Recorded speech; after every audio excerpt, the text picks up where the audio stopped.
زندگی کو تباہ کرنے والی 8 خطرناک چیزیں۔ کسی سے اپنے خوابوں کا ذکر نہ کریں، کیونکہ جو مچھلی اپنا منہ بند رکھتی ہے وہ کانٹے میں نہیں پھنستی۔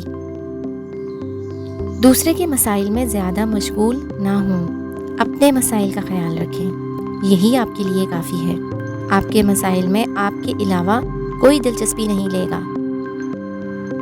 لوگوں کے زیادہ قریب نہ ہوں اور نہ ہی کسی سے حد سے زیادہ لگاؤ رکھیں تاکہ آپ کا استحصال نہ کیا جائے۔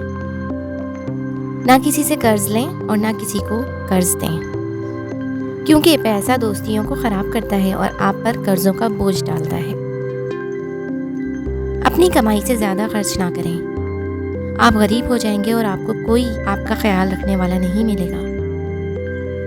ماضی کے بارے میں زیادہ سوچ بچار نہ کریں، کیونکہ یہ آپ کی ترقی کو روک سکتا ہے۔ مستقبل آپ کا منتظر ہے، لہٰذا اپنی جگہ پر نہ رکیں۔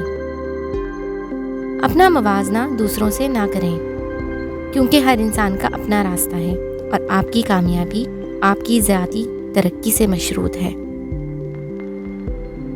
اپنی ذہنی صحت کو نظر انداز نہ کریں، کیونکہ دماغ کا سکون ہی حقیقی کامیابی ہے، لہٰذا کسی بھی چیز کو اسے خراب کرنے کی اجازت نہ دیں۔